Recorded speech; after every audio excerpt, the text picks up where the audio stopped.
لبیک لبیک یا رسول اللہ لبیک لبیک. نبی اکرم نور مجسم شفیع معظم صلی اللہ علیہ وسلم کے آداب جو دیکھنے والوں نے خود جن پہ عمل کیا اور پھر بعد والوں تک انہیں پہنچایا، فتاوی رضویہ شریف کی 7ویں جلد کے اندر اعلی حضرت فاضل بریلوی رحمت اللہ علیہ اس کا تذکرہ کرتے ہیں. سنن نسائی، سنن ابی داؤد، جامع ترمذی اور سنن ابن ماجہ ان کے حوالے سے کہ حضرت اسامہ بن شریک رضی اللہ تعالیٰ عنہ کہتے ہیں اتیت النبی صلی اللہ علیہ وسلم واصحابہ حولا، میں رسول اکرم نور مجسم شفیع معظم صلی اللہ علیہ وسلم کی خدمت میں حاضر ہوا تو میں نے دیکھا کہ ارد گرد صحابہ بیٹھے ہوئے ہیں. اب بیٹھنا کس انداز کا تھا؟ دیکھنے والے کو تاثر کیا ملا؟ کیا غفلت سے بیٹھے ہیں؟ کیا معاذ اللہ ٹانگیں پھیلا کے بیٹھے ہیں؟ حضرت شریک رضی اللہ تعالیٰ عنہ اسامہ بن شریک کہتے ہیں اتیت النبی صلی اللہ علیہ وسلم واصحابہ حولا کأن علی رؤوسہم الطیر، لگتا تھا گویا کہ ان کے سروں پہ پرندہ بیٹھا ہوا ہے کہ تھوڑا سا بھی سر کو جنبش آئے گی تو پرندہ اڑ جائے گا. اس انداز میں دربار رسالت صلی اللہ علیہ وسلم کے اندر اپنی غلامی کا ثبوت دے رہے ہیں اور ادب کا ثبوت دے رہے ہیں. اور دوسرے مقام پر ہند بن ابی حالہ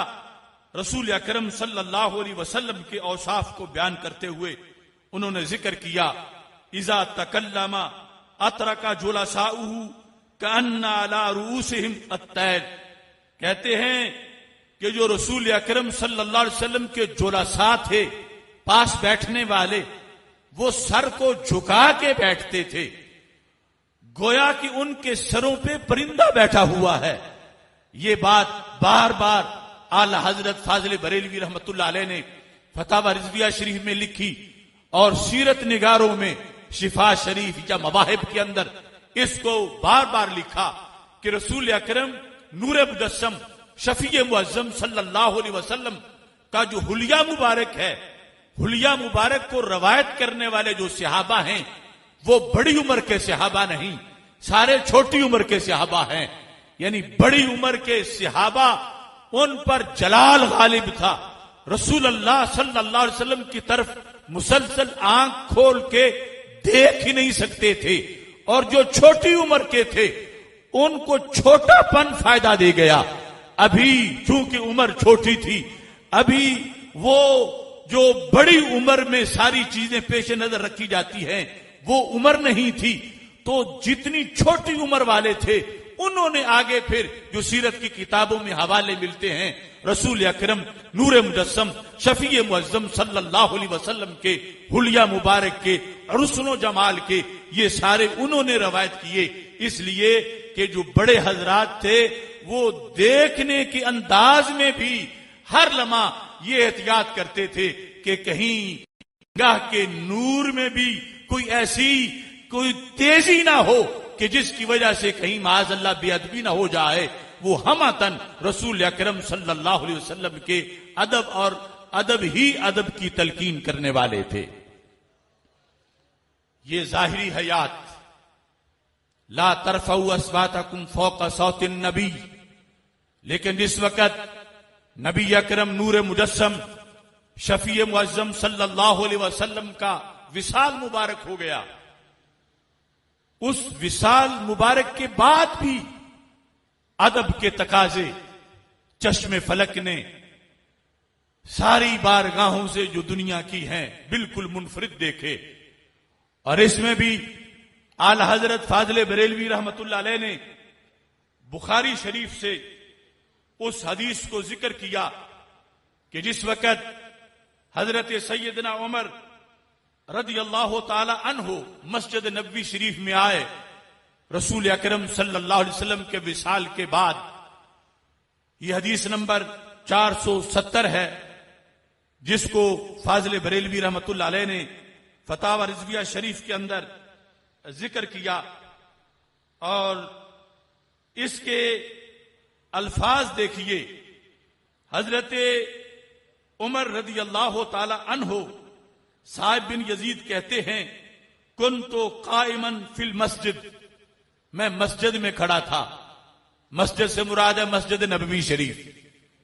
کہتے ہیں فحسبنی رجل، مجھے کسی شخص نے کنکری ماری، یعنی وہ بول کے مجھے متوجہ نہیں کرنا چاہتا تھا، آہستگی میں مجھے متوجہ کرنا چاہتا تھا، تو اس شخص نے مجھے کنکری ماری۔ کہتے ہیں فَإِذَا عمر بن الخطاب، میں نے پلٹ کے دیکھا تو وہ کنکری مارنے والے عمر بن خطاب رضی اللہ تعالی عنہ تھے۔ جب میں متوجہ ہوا تو آپ نے مجھے فرمایا اذهب فأتنی بہذین، جاؤ یہ مسجد نبوی شریف میں یہ دو بندے جو باتیں کر رہے ہیں ان کو میری طرف بلا کے لے آؤ۔ کہتے ہیں میں گیا فجئتہ بہما، ان دونوں کو میں بلا کے لے آیا۔ جب میں بلا کے لایا تو حضرت سیدنا عمر رضی اللہ تعالی عنہ نے ان سے کہا من انتما، تم کون ہو؟ یا یہ فرما من این انتما، کہاں کے ہو؟ قال من اہل الطائف، انہوں نے کہا ہم طائف سے آئے ہیں۔ قال لو کنتما من اہل البلد لاوجاتکما، اگر تم ہوتے مدینہ منورہ کے تو میں تمہیں سزا دیتا، میں تمہیں اس عمل پہ مارتا۔ لاوجاتکما، غلطی کیا ہوئی ہے، کیوں میں تمہیں مارتا؟ کہنے لگے ترفعان اصواتکما فی مسجد رسول اللہ صلی اللہ علیہ وسلم، تمہیں پتہ نہیں ہے کہ تم مسجد رسول علیہ السلام نے اپنی آوازوں کو بلند کر رہے ہو؟ یہاں وہ لا ترفعوا اصواتکم فوق صوت النبی جو ظاہری حیات میں حکم تھا وہ اب بھی حکم ہے، تم اس مسجد میں آ کر اپنی آوازوں کو بلند کر رہے ہو۔ یہ خلیفۃ الرسول صلی اللہ علیہ وسلم امیر المومنین حضرت عمر رضی اللہ تعالی عنہ ہیں، اور کہا میں معاف اس لیے کر رہا ہوں کہ تم اہل بلد سے نہیں، تم مدینہ منورہ سے نہیں، تم اجنبی ہو، تمہیں شاید یہاں کی آداب کا کسی نے پہلے بتایا نہ ہو، تو میں تمہیں معاف کر رہا ہوں۔ اب یہاں یہ بات بڑی سوچنے کی بات ہے، اور یہ آداب اگر ان کو افورڈ کرتا ہے تو مسلک اہل سنت کرتا ہے۔ معاذ اللہ ثم معاذ اللہ ثم معاذ اللہ جن کا مسلک ہے مر کے مٹی ہونے کا، معاذ اللہ جن کا مسلک ہے پتھر اور جماد ہونے کا، تو وہ یہ آداب کیسے سکھا سکتے ہیں، وہ یہ آداب کیسے بتا سکتے ہیں؟ کوئی آواز بلند رکھے یا پست رکھے پھر فرق کیا پڑتا ہے؟ یہ حضرت عمر رضی اللہ تعالی عنہ جو بتا رہے تھے کہ تم نے غلطی کی، اور غلطی یہ ہے کہ رسول اللہ صلی اللہ علیہ وسلم کی مسجد میں تم نے آواز کو بلند کیا ہے، تو پتا چلتا ہے کہ وہ ہستی جو آواز سنتی ہے قبر میں زندہ بھی ہے تابندہ بھی ہے۔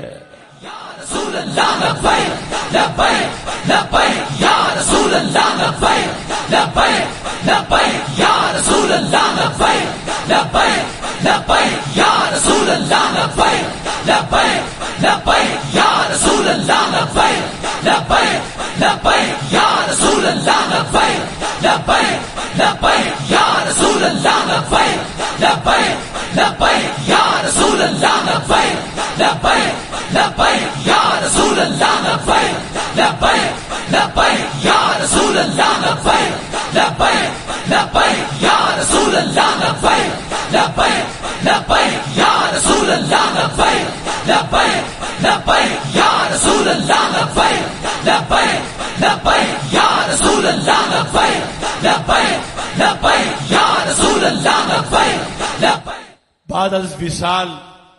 آداب کے لحاظ سے یہ شفا شریف سے اعلی حضرت فاضل بریلوی رحمت اللہ علیہ نے جلد نمبر 7 میں صفحہ نمبر 599 پر یہ لکھا، اور یہ بھی خاص ذہن میں رکھنا چاہیے، اللہ تعالی موقع دے وہاں بار بار حاضری کا۔